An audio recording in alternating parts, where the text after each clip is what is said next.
This is a download from Rutland Radio. Hello, and thank you for downloading the Rutland Radio podcast from rutlandradio.co.uk. This is where you can hear the best bits from the last week. So I'm Captain Joseph Palmer, and I'm the officer commanding the Red Devils freefall team.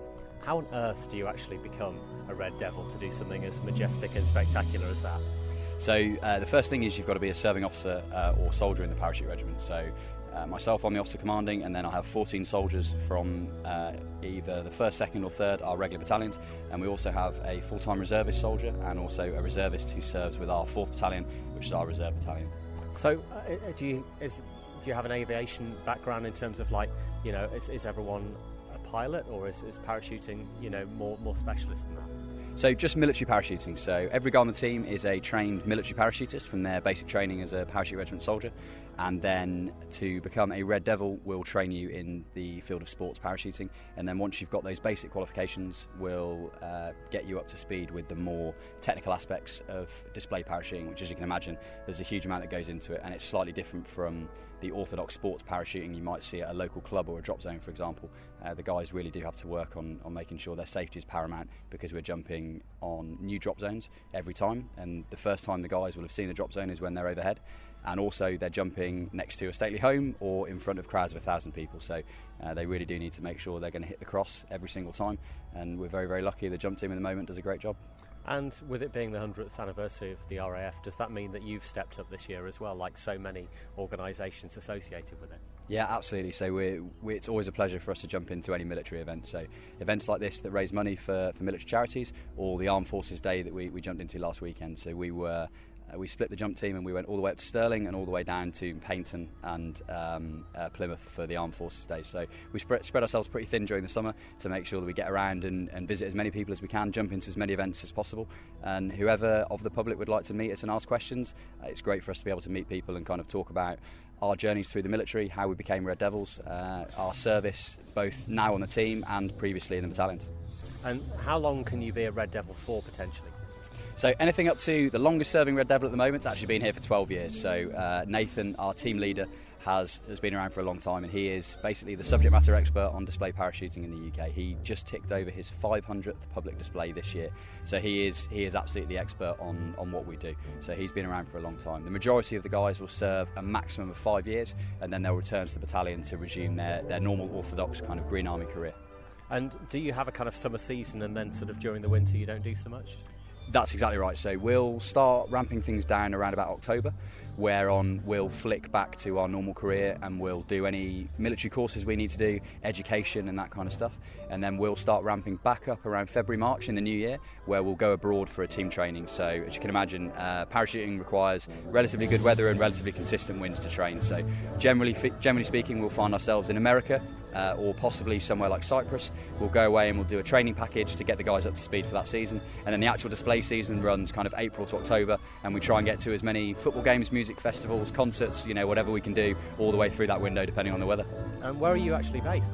We're based down on Salisbury Plains, so a little airfield called Netheravon, and that's actually the home of the Army Parachute Association, which is the civilian club there, and also the Joint Service Adventure Training Group. So they deliver sports parachuting as an adventure training metric for the Army. So they train up soldiers to jump out of planes, and it's all part of the Army's adventure training program, which basically is designed to take soldiers out of their comfort zone, get their adrenaline rushing, and make sure that they can adhere to words of command, take instruction, all the things which directly correlate to becoming a good soldier on operations. And are you linked by radio up there, or is it just literally looking at what each other's doing? So before the guys exit the aircraft, my drop zone safety staff have got comms with both the pilot and the jump master, so they'll communicate and they'll say things like the drop zone is now open and clear, and when they're about to actually exit. But actually when the guys jump out the plane and they're in free fall, there's no communication at that point, so it's all by eye, by plan, and then kind of skill and judgment. So the guys are reliant on their intuition on what they're going to do, and at this point in the season, where we're about 35 displays into a summer season, the guys know pretty well who zigs when they zag and all that kind of stuff. So they really do get in quite a good sequence. Captain Joseph Palmer, thanks for joining us on Rutland Radio here at Burley. It's just amazing to watch early, it really was. Well, an absolute pleasure to perform, and to anyone who saw us today, thank you very much, and we hope you enjoyed it. Maybe we'll see you at another Battle Promise soon. Highlights from the past 7 days, the Rutland Radio podcast. My name's James Grant. I'm Head of Corporate Fundraising and Events at SAFA. Now, it's the first time you've been working with Battle Proms. Tell us about the charity and how it links the military together. So SAFA are the oldest tri-service military charity in the UK. We were founded in 1885 and we were looking after a lot of people during World War I. We helped 1 million people during the First World War, so it's pretty amazing for us to be named as a beneficiary charity in this very special year when we are celebrating the end of the First World War 100 years ago.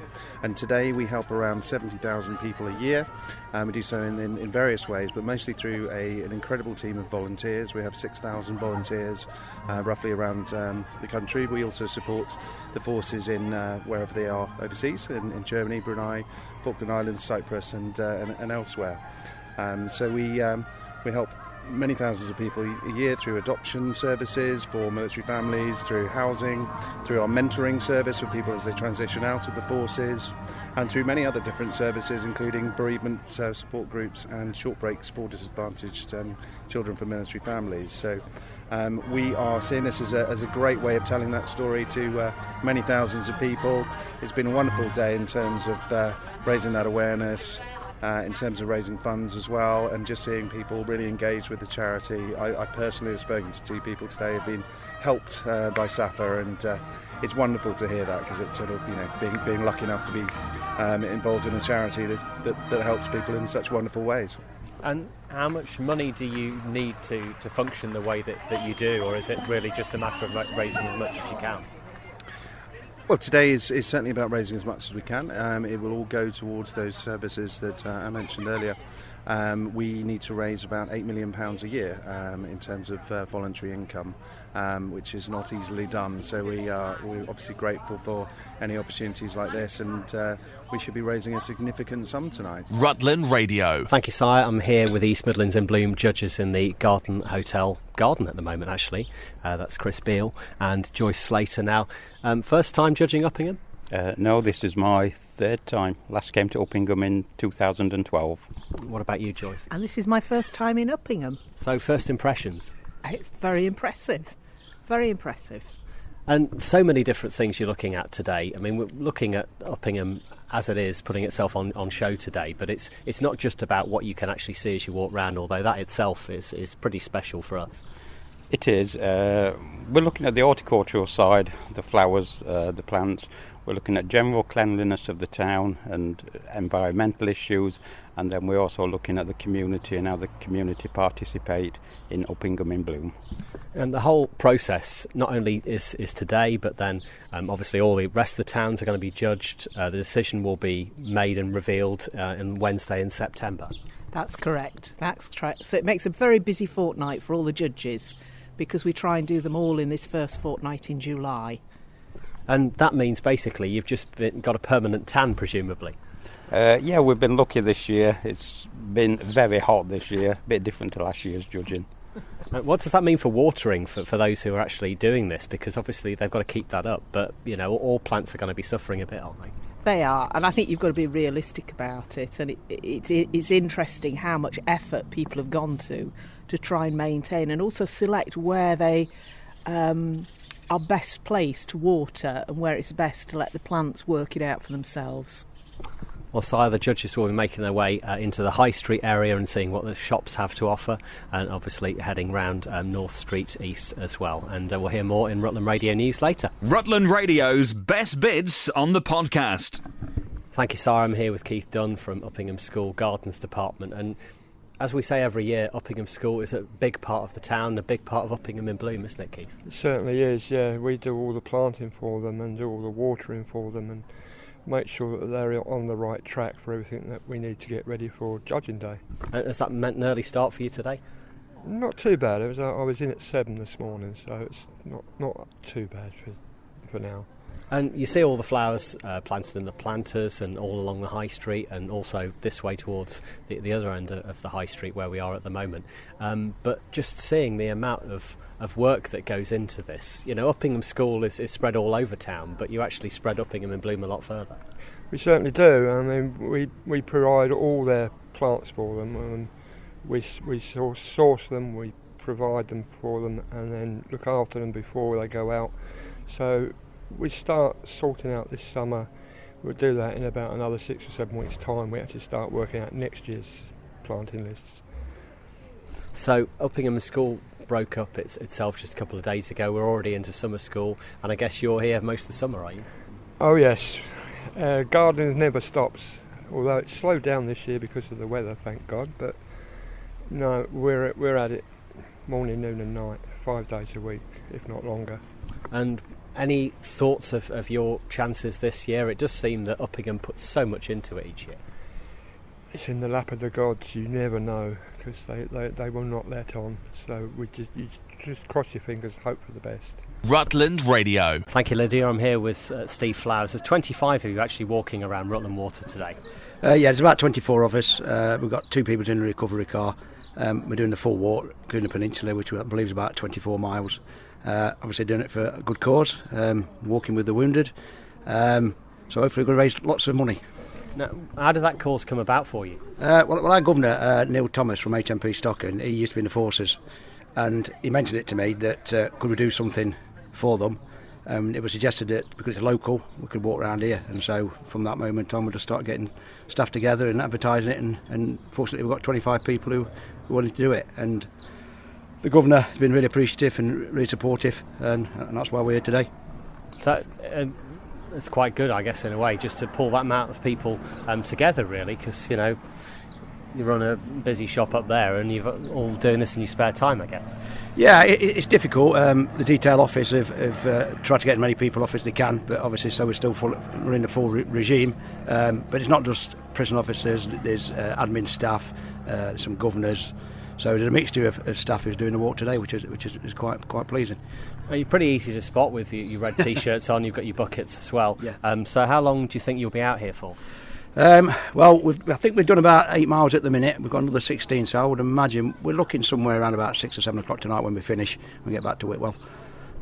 Not a bad day for it, if a little warm, you might say. It's warm. It's not as hot as it has been for the last couple of days. A bit of breeze. Everybody's doing okay at the minute. So we've got a peninsula, which I think might take its toll a little bit more.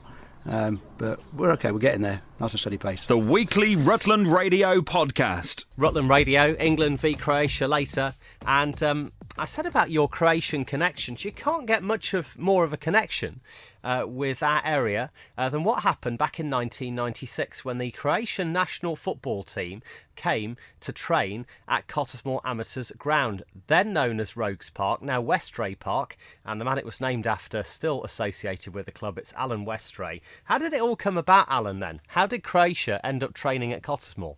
Well, what happened apparently was that they were based at Nottingham Forest Ground to play their games, and they were staying at Barnsdale Country Club. And Keith Wright, the FA rep, he'd organised training facilities at Oakham School, or a choice of Oakham School, Corby Town, or RAF Cottesmore. Mm-hmm.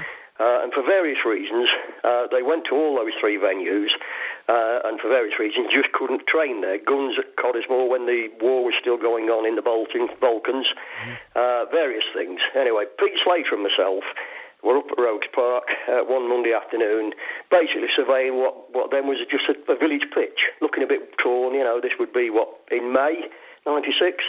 2 guys in suits suddenly appeared on the football pitch, and we said, who are these? Anyway, I wandered across, and it turned out that it was a lad called Mladen, I can't remember his second name now, but anyway, he was the PR man, and the head secretary of the Croatian FA. And a local policeman had told them, because they weren't happy with the facilities that were provided for them, what about Cottesmore Football Club? They arrived there, and they liked the setup, but their words were, I can't say it on the radio, no. But the pitch wasn't very good. Yes, it wasn't very good. It wasn't very good. Anyway, they got hold of Keith Wright, the FA guy, who then met our committee that same night, and the FA then paid a considerable amount of money to get our pitch in a decent nick for them. We had about 3 weeks to do it. Greetham Valley were very helpful. They provided, the facility, the machinery and all the rest of it. And within 3 weeks, our pitch became, really, we're still getting the benefits from it now. Keith Wright, the FA man, as he said, if you spend a bit of money each year on it, Alan, then you'll have a good pitch for the next 10 years. Well, that's obviously, 22 years ago? And we've still got a decent pitch. So that's how that came about. that's how they came to be there. They were there for about 2 or 3 weeks. They didn't train too often with us, but they were absolutely brilliant when they were there. The Royce Rangers lads all came up, acted as ball boys. The players mingled, had photographs taken, signed autographs. Slaven Bilic was probably the one that we'd remember most because he's been involved in England since. But it was obviously quite an occasion for us. And I think we appeared on a Match of the Day thing on BBC a little bit. Apparently, Germany had for the Euro 96s, Germany had apparently a brand new pitch laid up somewhere up in the northwest. And they showed you that and one or two other, obviously, top-notch places. And then they said, and Croatia are training on a village pitch. And that's really the story. And I believe you were in touch with the Croatian manager for quite a long time after '96 as well. Not the manager. It was Mr. Zebric, who was, as I say, he was the head of Croatian football. I kept in touch with him for a while. I've lost touch with him now. I don't know quite what's happened. But yeah, I had a Christmas card and I was invited to go to a friendly game when they played 2 or 3 years after that. I think they played at Ipswich. But unfortunately, I was away on holiday, so I couldn't make it. But yeah, I mean, they were really, really friendly people. And I can only speak very highly of them. So what about tonight? As impartial as you can be with your football head on, England v Croatia, what do you think? England. It's got to be England. Yeah, I mean, I think they're capable of winning the game. What we've got at the moment is a side that it's a family team. You know, Gareth Southgate, I think, has done an absolutely wonderful job. His management skills are obviously spot on, and he's got the lads. They're playing for each other. There are no stars. They're just a team, and I think that's our strength at the moment. And hopefully we'll beat Croatia. I suppose I can't honestly say that I'd have a little bit of sort of feeling if Croatia did win because I don't want them to. No, of course. But there you go.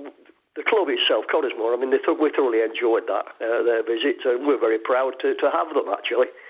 But it came about, as I say, just purely and simply because for whatever reasons they couldn't fit in with the choices for training that were offered. Yeah, I understand. Alan, thank you very much for being on Rutland Radio and telling us that whole story. Really appreciate your time. No problem, enjoy the game tonight. Really nice to have you on Rutland Radio today. No problems. Okay, Rob. Rutland Radio. I'm in Moscow, Lydia, which is the scene, of course, of England's big game tonight, semi-final against Croatia. First World Cup semi-final in 28 years. To say I'm excited is a bit of an understatement. I can't wait. I think it should be an absolutely superb day. I've picked up my ticket, which I'd already had allocated to me. Picked that up this morning and off to find the first bar and hopefully a few England fans as well. I was going to ask you, my next question was going to be, are you buzzing for the game? But obviously you are.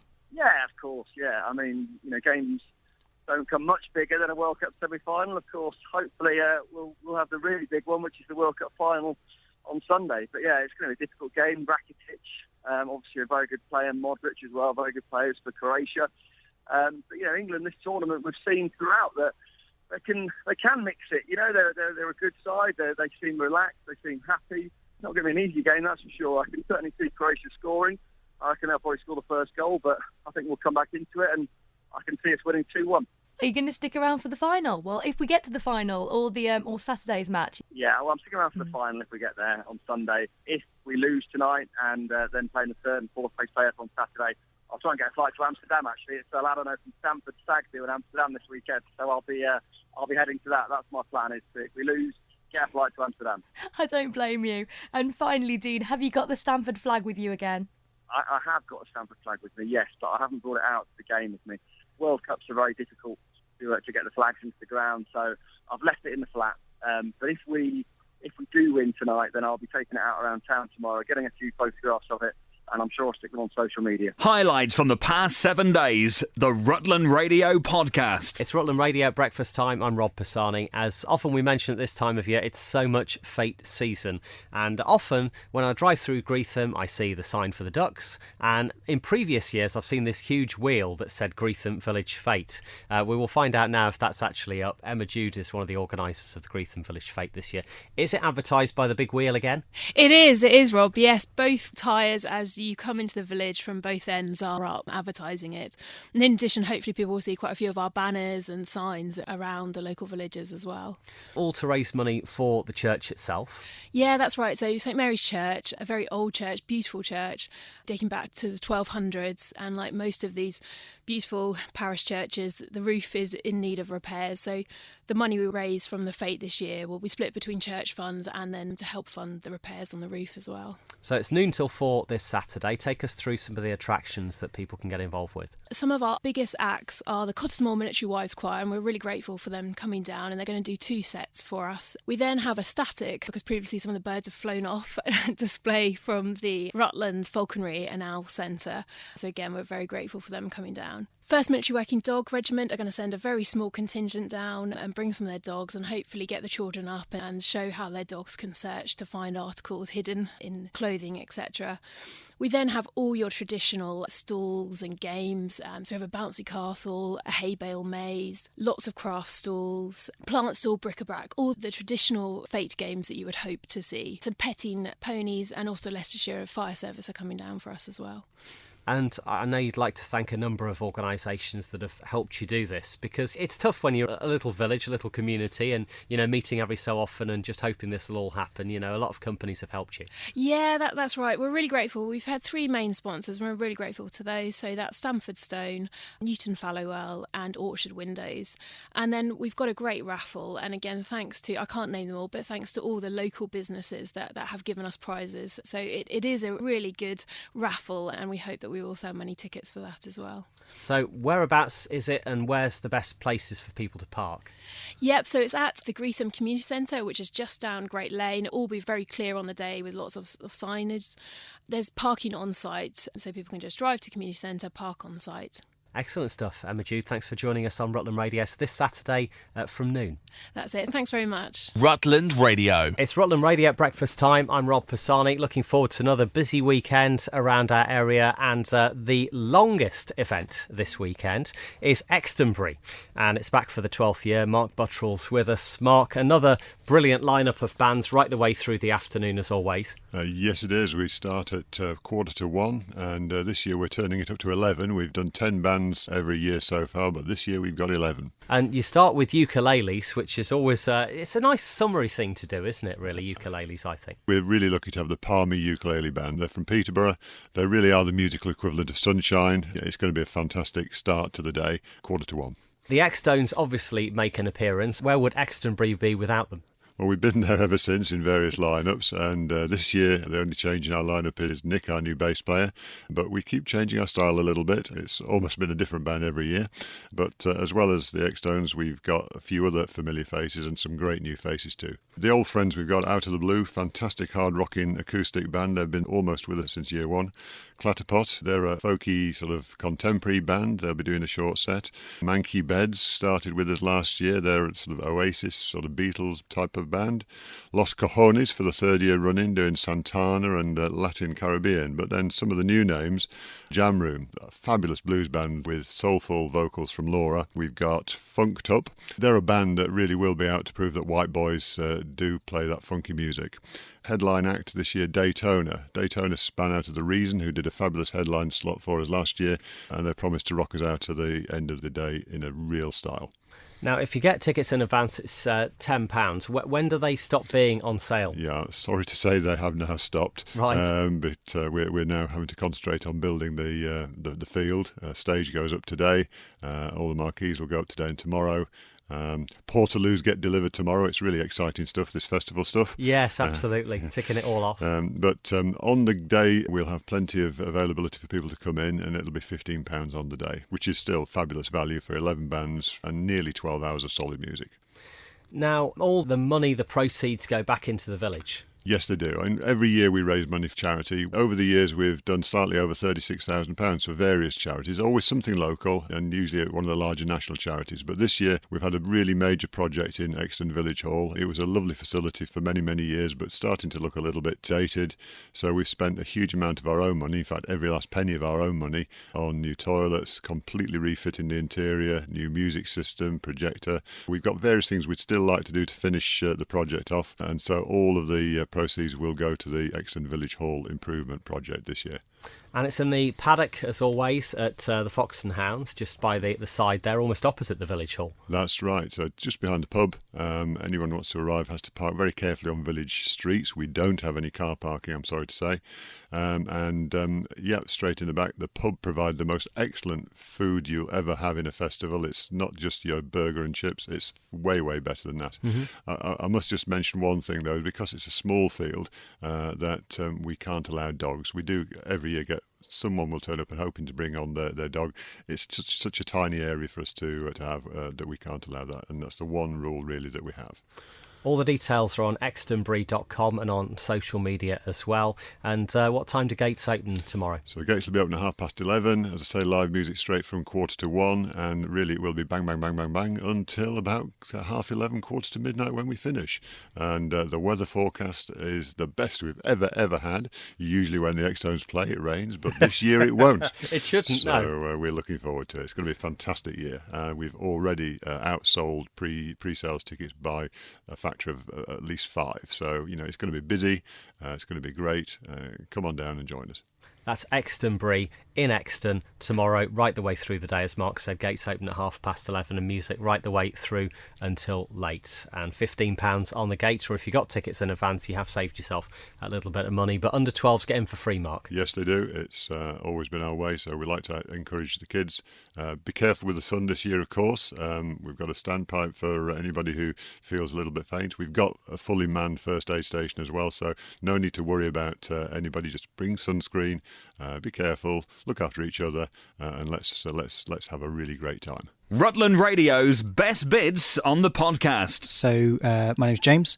I'm the Assistant Explorer Scout Leader at the Rutland Panther Explorer Scout Unit. You've been working with the food bank recently, haven't you? Yes, that's right. Yeah, on Monday we started with getting the young people out on a hike and bringing donations for the food bank.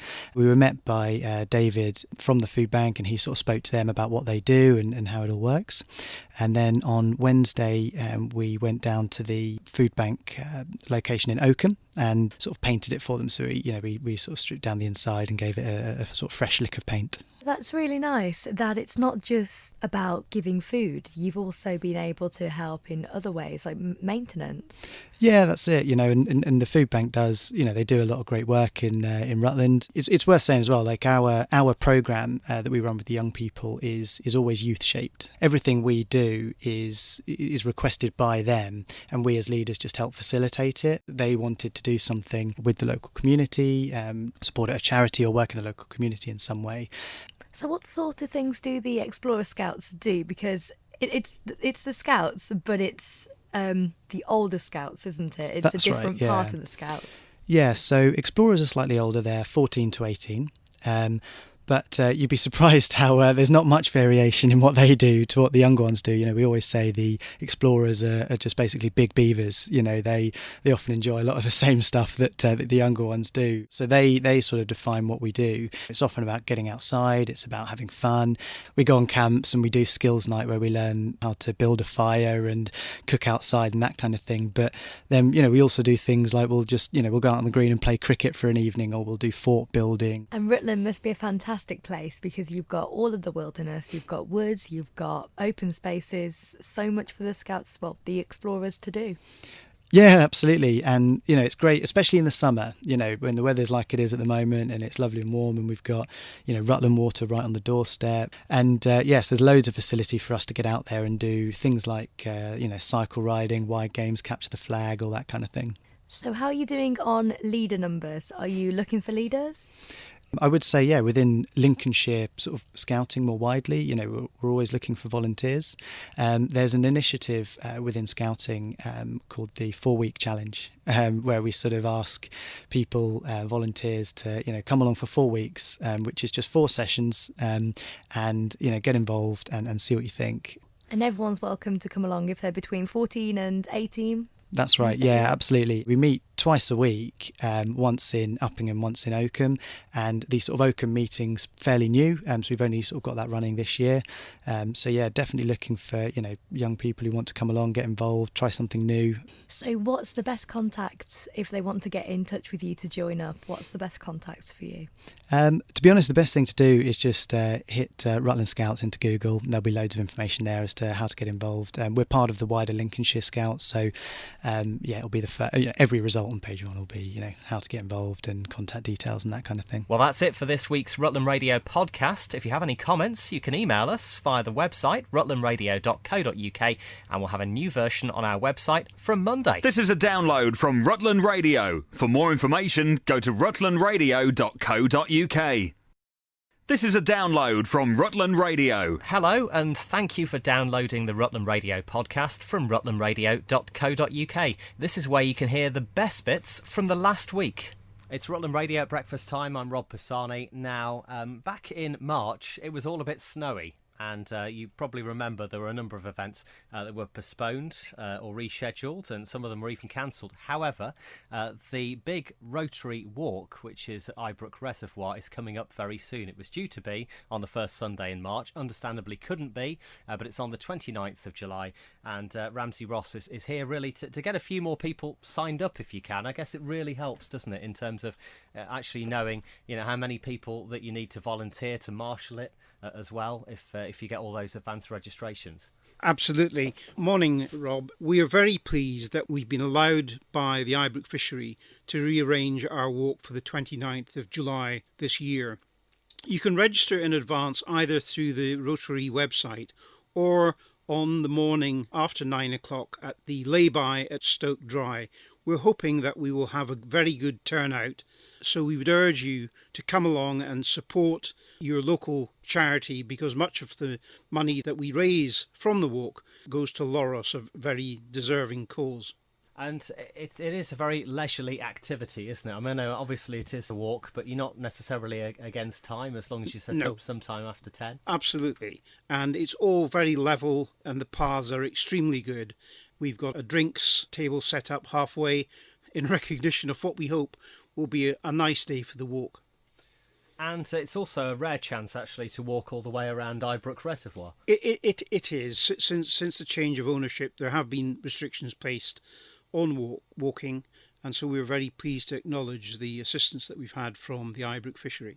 And how much is it for people to take part? As you say, you can pay on the day, or you can register. It costs you nothing at all. All that we ask for is a small donation. However much or however little you wish to donate would be very gratefully received. And as I've said, it all helps towards supporting Loros, and Rotary are very proud to have been doing this now for, I think this will be the 9th year of the walk. And it's suitable for everyone, isn't it? As you say, it's fairly flat, although you do go a little bit off-road, nothing too off-road. No. If you've got trainers, that will be perfectly appropriate, and it's suitable for people of all ages. Even people like me, I would stress. Ramsey, thank you very much for joining us on Rutland Radio. I hope you have a successful one again. Must have been a really, really, really tough one, but there's no way you could possibly have had that actually going on back in March. Not unless you had snowshoes. No, indeed. Well, many thanks. No Highlights from the past 7 days, the Rutland Radio podcast. Hi, my name's Jacob and I play Dodger. I'm Sam and I play Fagin. I'm Selena and I play Nancy.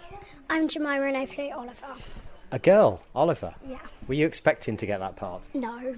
And tell us what it's like to play it. What kind of things do you get up to? A lot of practicing. Because obviously Fagin's kind of showing you the ropes, as is Dodger, you two.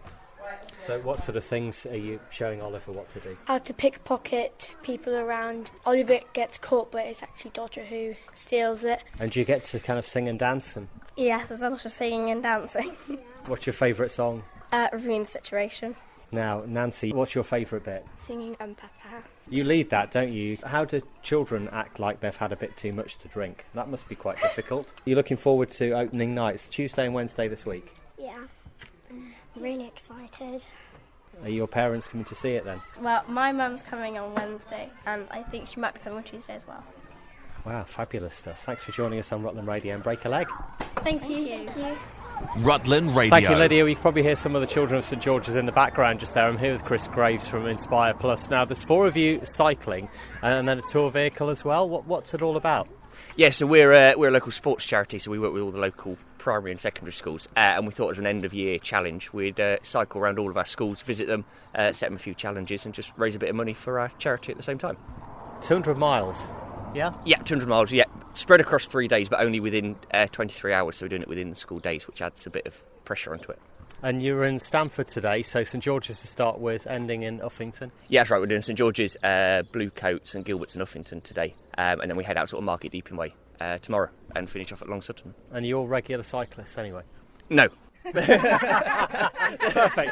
That's the answer I was looking for. There's 2 of us that cycle, and then the rest of the team have sort of very little cycling experience between them. So Rutland Cycle, the giant store, they've been really good to us, and they've sponsored the event with 4 bikes for us to use, and then Precision Sports in Stamford, they sponsored all our kit for us. So we've had a lot of support from local companies as well, which has been great. And as you say, you're a sporting charity locally. You know, you bring sports stars into schools. Like, you know, I've been with you and Sarah Ooten, the rower from around the world, has come in and spoken to children. You know, it's all about, I guess, as you say, inspiring, just like your name. Yeah, absolutely. Yeah, trying to inspire children to get more physically active, take part in more sports, and just bring different things to them that they might not normally see in school. So it's not just your mainstream sports; it's a bit of everything. And no matter what they might fancy going to do or try, then go and do it and see how you go.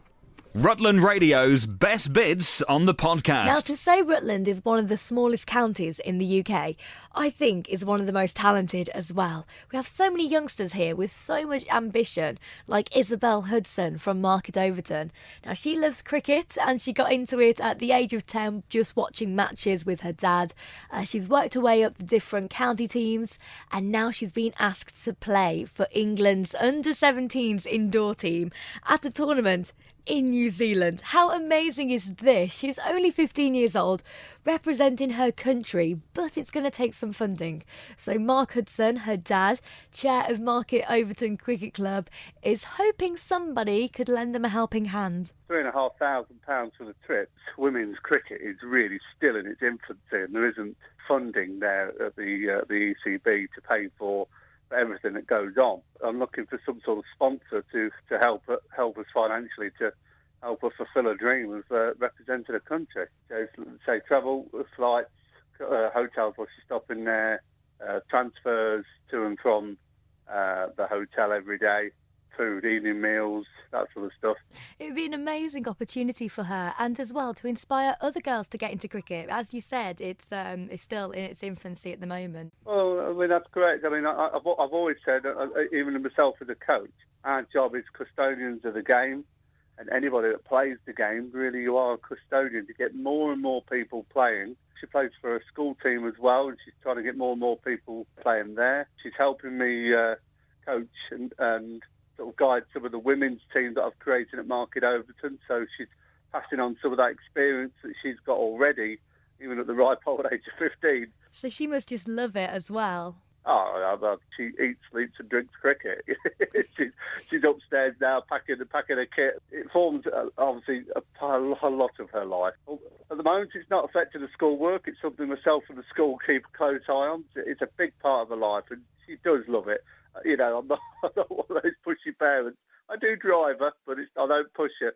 You know, a lot of the decisions she makes about what she wants to do in a cricket career, she's trying to make themselves. I'm helping her sow the seed as a coach, not just a father, and then helping her make decisions that are good for her. Rutland Radio. Dan Petrie, I'm the founder and one of the trustees of Mindspace Stamford, a local charity supporting community wellbeing and mental health issues locally. Now, by day, you're a doctor, and for a while, I guess, you've stood up and spoken about mental health and mental health provision in town, and wanted really to do more. Yeah, I mean, I think lots of things came together when I started working here in the town back in 2015, and we kind of got all this going very slowly to start with, very organically, very grassroots. A response to the mental health issues in the town. We started with a drop-in cafe just once a month to start with, but we've now got a weekly offer of a walking group and a drop-in cafe. We're about to open another evening on a week as well with a therapy evening, and we've got plans afoot. We're in the process of acquiring a big allotment on Effington Road, and we're hoping to put some kind of men's shed, porta cabin type space that's just going to be, again, another opportunity to get people out, engaging in community, tackling social isolation and loneliness, which is such a big issue nowadays. So trying to tackle that low-level well-being stuff, but at the same time helping those who are quite seriously ill. I mean, sadly, 2 of our members are currently in hospital, and we wish them well, but we hope that, you know, they're going to come back and join us soon and get back into the swing of things with us and get back going on the walks and coming to the cafes, and we hope that keeps them well and out of hospital in the future. I suppose it is those two things, isn't it? It's actually, if your mental health is becoming an issue for you, it's not only actually treating that, but looking after you and making sure that you can kind of reach out to someone in a non-judgmental way. Yeah, I mean, it's really difficult. I mean, what we offer here at the Shack, we kind of phrase it now as kind of a shared front room where it's a safe place for you just to come. You know, it's a place where it's okay to not be okay, basically. And, you know, we've got 2 people who've come tonight for the first time, and they're just in there chatting away now. But one of them said, you know, she hasn't been out for herself in ages. She's got issues with her family, with her children, etc. All these things going on at home, and just this is the first time she's been out in a long time, and I can just see her visibly relaxing, sharing jokes with people. But I appreciate it's really difficult to do, and she said it was really difficult, but she just said, right, she just threw dinner at her husband and said, I'm going. I've got to go. I've got to make this chance. And I'm really glad she's made it here tonight. But if you know, for other people, just, you know, people come not really knowing what to expect. And ultimately it's just community in its most basic sense of friendly people will remember your name once you've been once. You know, we hope that when you come again, we remember your name. It hasn't let us down yet. And that you'll just be welcomed. There's always, the kettle's always on. There's always cakes and other goodies and things. So yeah. And it is that kind of relaxed, well, you know, you can come and go as you please. You can miss a week. You can. Yeah, absolutely. I mean, we've got some regulars that come most of the time, but I was saying before, we haven't yet opened and not had a new face walk through the door, and hopefully they've all felt welcomed. I mean, some people just come when they're in a bit of a crisis, and we do some signposting maybe, or just helping them through that episode. I think for other people, it's part of their life now, and I guess what is keeping them well. I mean, you know, we talk about when we're planning keeping people well from a clinical perspective. You know, do more of the things that keep you well and try and avoid the things that make you take a dip. And for a lot of people, this is one of their weekly routine things that really help them. And I'm glad that it's here, and I hope we're here for the long. We're planning on being here for the long game, and not going anywhere anytime soon. And like I said before, hoping to offer more things in the future, not just down at the allotments. We're hoping, our big ambition is really to get a sort of high street presence, sort of a well-being hub in the town that we can share with other people. I was just talking to, again, another person tonight that had previously had a little support group just running in our house, and they wanted to do more, but they couldn't just find a venue to do it. And it's so sad, because there are so many well-meaning people in the town, and we don't have to do everything as Mindspace. I'm quite happy, but it's about being a go-to place that we can kind of pull the community together, hopefully offer, like I said, just space for people to meet, and facilitate that as much as we can. And do you think, in a way, just coming back to your daytime job, you just need that kind of balance of something like this? And if you are finding things tough, maybe you need medical treatment, maybe you don't. Yeah, I mean, I think increasingly we've kind of had this medical model around mental health that's been around for the last 20, 30, 40 years. And I think we're increasingly realising that there is this social element, or not realising, I think it's coming back into the fore that these things matter. Your social connections matter.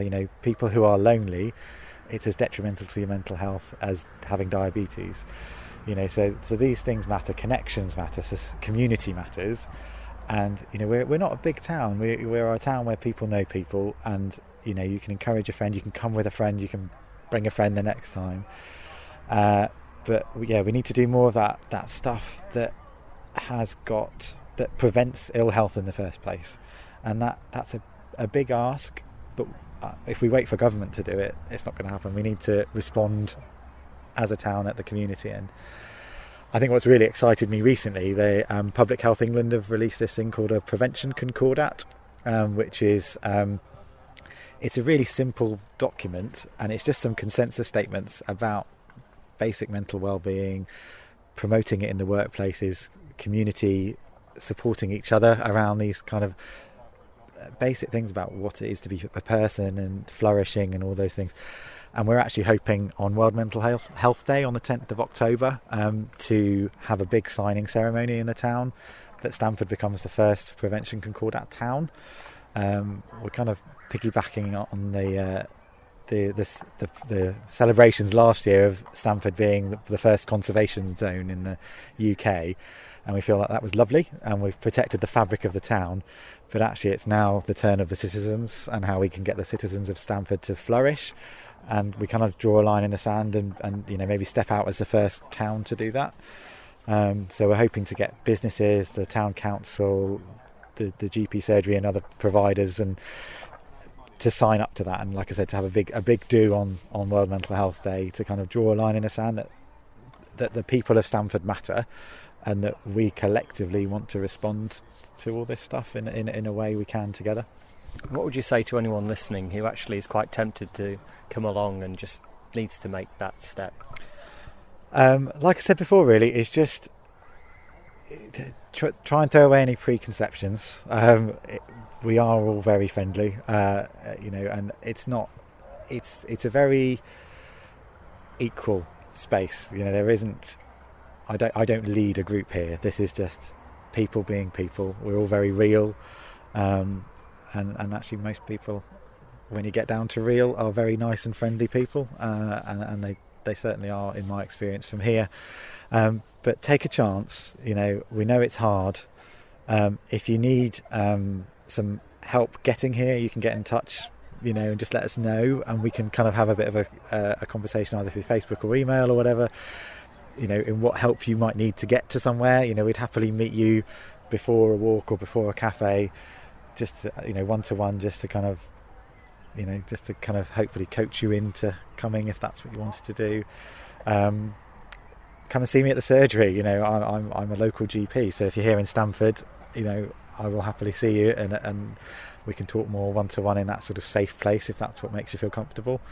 And then we can, once you've met me, sometimes that helps. I don't go to everything Mindspace does because it's more and more, but I do try and pop in on most of the things. But The weekly Rutland Radio podcast. It's Rutland Radio Breakfast Time. I'm Rob Pisani. We're obviously very forces area. Well, there's a chance for those in the forces and ex-forces to get together and talk over breakfast, I guess, on a Saturday at the Grain Store in Oakham. It's going to be on the second Saturday each month, and it starts on the second Saturday in August.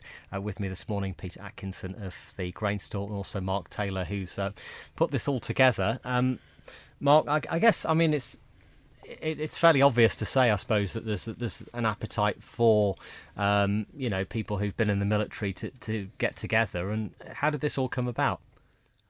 Basically, after leaving the forces myself after a 26-year career, and my wife just getting embedded in the area, it was quite evident there's a huge population of serving and ex-service personnel. And an idea that was derived in 2007 with a couple of guys just chewing the fat, so to speak, over a cup of tea, then spawned these breakfast clubs appearing all over the country. So we kind of asked the question, why haven't we got one here in Oakham? So we decided we'd put one together. Me and the wife, Tracy Taylor, she's kind of heavily involved with community projects and so forth, and it just seems to snowball from there, really. And who has breakfast on a Saturday morning? The Grain Store. Peter, I suppose you are happy to host it without question, really. Absolutely delighted, yeah. I think it's a wonderful cause. We've had a long-running history with the local, both RAF and Army bases around here, and it felt like a really good thing to be doing.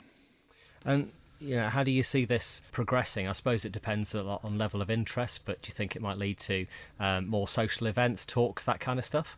Yeah, so we're kind of we're going live on the 11th of August, as we've discussed, and we kind of like just want to test the water with it, really. And if it grows bigger, then we'll probably look at maybe increasing the frequency of the dates and stuff, and then we'll take it from there, really. But we're open to ideas. It's not just us, we are a community, so we're always open to new suggestions and ideas to make it grow. If it gets ex-service families together, talk about experiences, problems, then brilliant. And actually, not being in the military, sometimes you don't necessarily appreciate that life can be very different, not only with the fact that you're posted all over the place and you don't stay in any one place for very long, but also the transition coming out of the military like you have done yourself. Yeah, the transition for some can be very difficult, and you can become very, very isolated very, very quickly. Whereas whilst you're in the military and you're serving, you have this massive family around you. Notwithstanding the fact that that still exists, you just got to be aware of it. And initiatives like this, I feel, would bring the community together. With the grain store on board, what better place to kind of do that in a social setting than in a pub over breakfast. And I guess, it's as open to people who have got a pretty recent military career as veterans who would like to, remember the times when they were actually serving. No, absolutely. It's open to serving and veteran personnel across the service community for Army, Navy, Air Force, everybody under one umbrella, so to speak. And that's notwithstanding the fact that the bereaved families out there, in that wider group, are more than welcome to come along, and support each other, so to speak. So I guess really it's just about getting the word out that second Saturday in August will be the first one, and second Saturday after that every single month people meet up at 9:30 in the morning. Yeah, my wife's been heavily involved in getting the word across, so to speak, via social media. We have a Twitter feed, a Facebook group now set up and running, and lots of people have expressed an interest in that. And it goes to show what a small world it is. The amount of mutual friends that have popped up, just adding the odd few person. It's just unbelievable.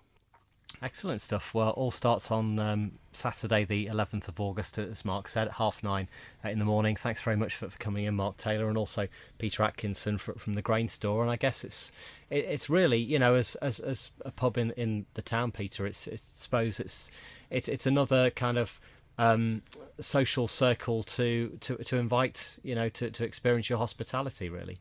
Absolutely, it's all about the community, really. From Mark's point of view, and what better setting than a pub? Pubs are all about community and people.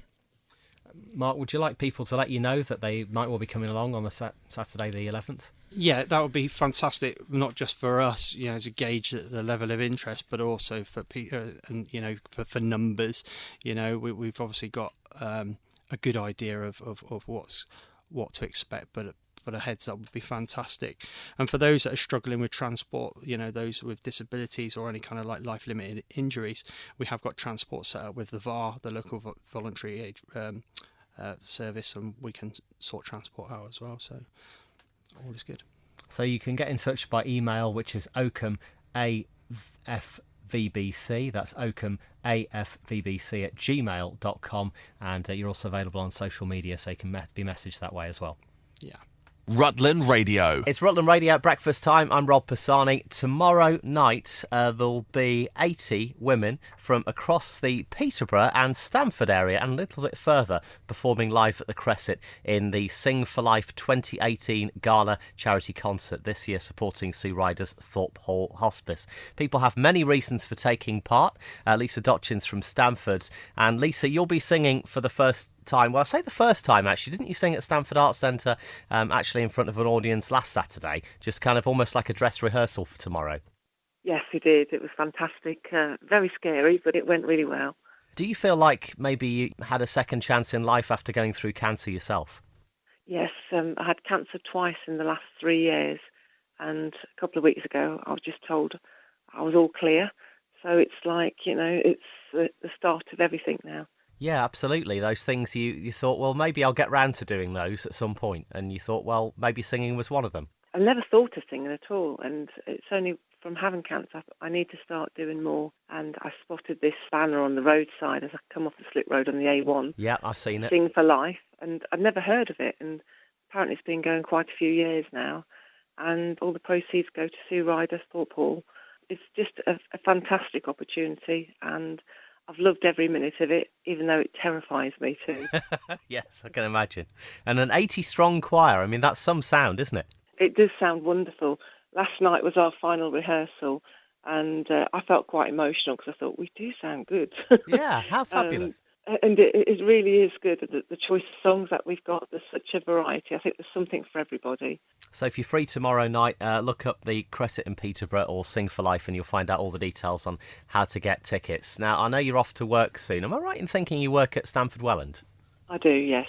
So it's obviously a bit of an emotional day for you as well then, I guess, just generally, because last day of term and all that. Well, we've had a fantastic week at school as well. On Wednesday, we did Race for Life, where 350 staff and students took part in Race for Life, and we're announcing today the grand total, and I'm heard it's a staggering amount that we've raised at school.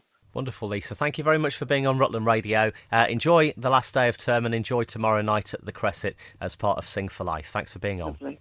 Thank you, Rob. Highlights from the past 7 days, the Rutland Radio Podcast. Hello. Hello, are you Joshua Walker from Stamford? Yes. How old are you today? I'm 9. You are 9, indeed. Very happy 9th birthday. Lots of love from Mum, Daddy, Dave, Nanny and Grandad and all your family and friends. Have a great birthday. An amazing time on the aqua park at Rutland Water. How exciting.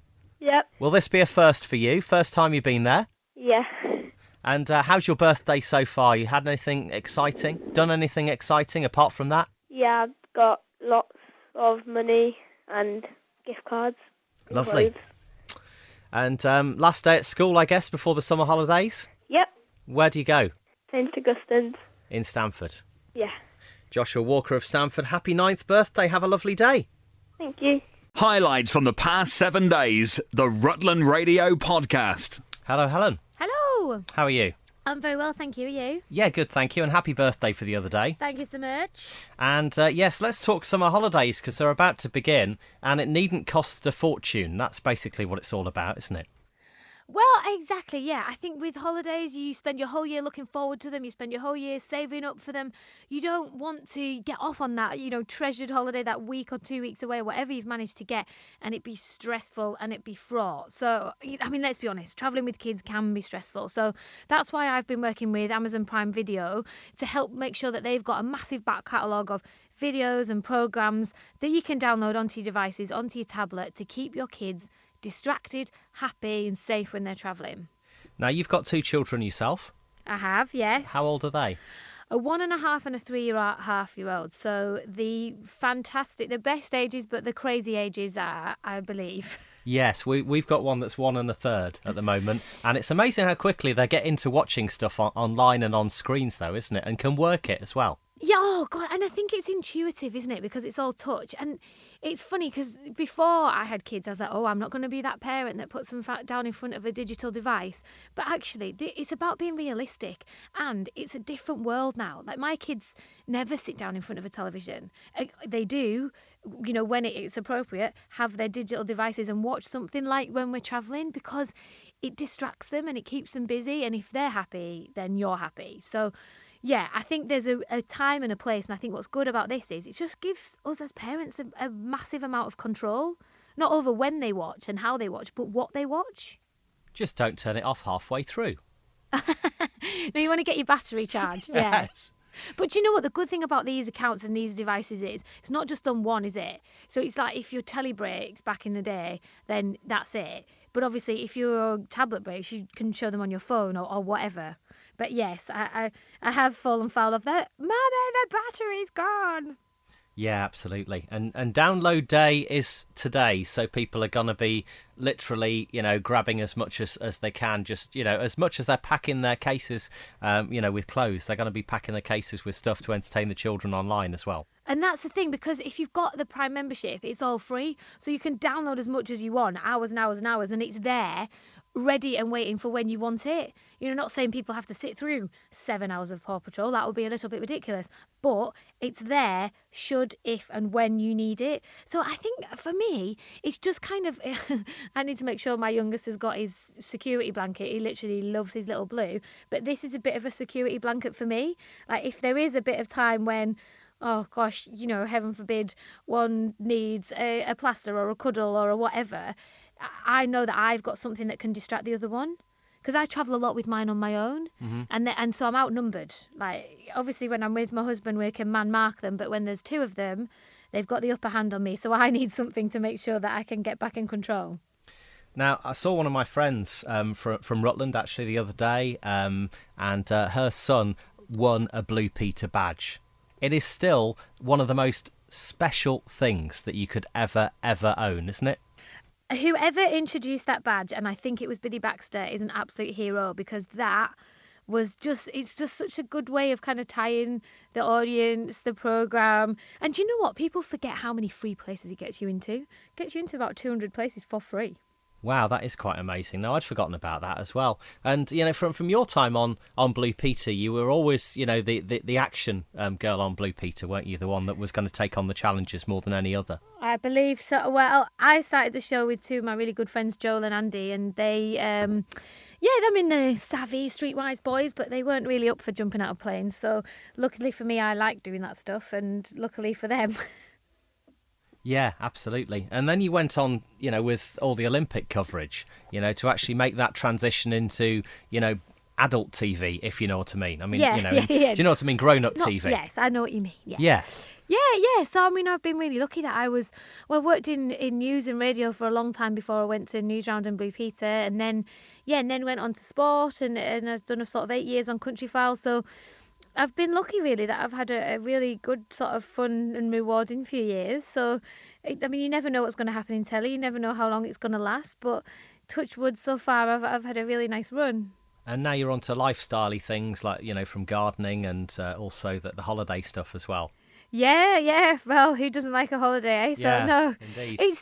I mean, it was both the gardening and the holiday series were series where we took people who had a bit of, you know, bad luck and either made over their garden or took them on a nice holiday. So actually, they were really nice programs to be part of, and ones that I'm quite proud to be associated with. So I mean, I'd love either of those series to come back. So again, you never know what happens. Things in telly change and move around so much.